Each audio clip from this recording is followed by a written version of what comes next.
Welcome to my American History Notes, where I talk about the conclusions I've drawn from studying American history. Conclusions you might not agree with, you might even be offended by, but at least whatever opinion you have, you should form it by studying on your own and not just reading somebody else's opinion. So you can, if you have a mind, please subscribe to my channel. And I'll begin today. I'm still in Bill Clinton's administration.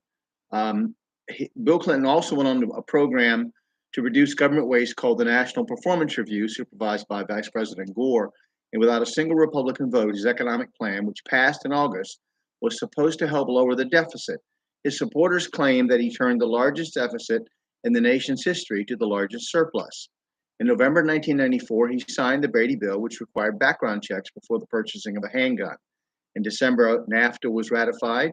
He signed into law bills that included three strikes and you're out legislation, helping states build more prisons, banning assault weapons in the hands of law-abiding citizens, leaving only in the hands of criminals, funding to add 100,000 police officers to communities, increased penalties for violence against women, and GATT was ratified. In 1995, he bailed out Mexico with $20 billion federal loan. Federal child support enforcement laws were expanded.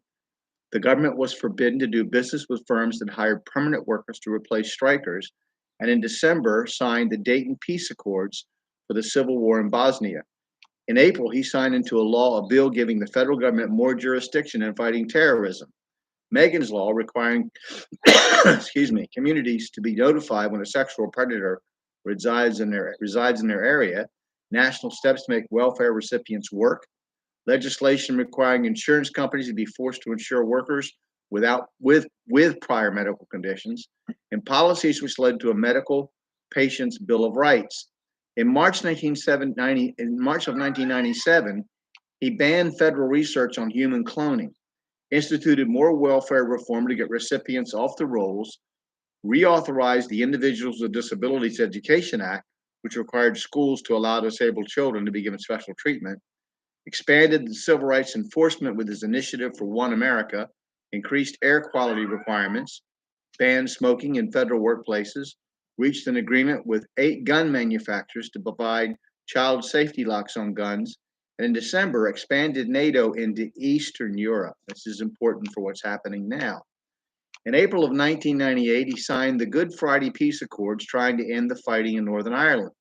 The Wide Middle East Peace Agreement was signed on October 23rd. In December, he authorized airstrikes on Saddam Hussein's military installations, as he had refused to allow UN inspectors to look for weapons of mass destruction, something that Clinton specialists were certain he was hiding. In June of 1999, he went to war against Serbia to remove them from the province of Kosovo. In June of 2000, he signed the Electronic Signatures and Global Electronic Commerce Act, signed agreements in October with China, and continued efforts to remove any barriers to health insurance for people with serious medical conditions. So now we're going to get into terrorism and Bill Clinton's response and some of the things that happened. We had some pretty staggering events that were precursors to 9/11 that happened in the 90s and his administration. So we'll stop for now and we'll jump ahead to that next time. Thank you for listening, and I hope that you'll study American history and get your own conclusions. I'm not concerned about you agreeing with me or disagreeing with me. What I'm concerned about is that more Americans and anyone else who's interested learn American history, study it, look into it, investigate. Thank you.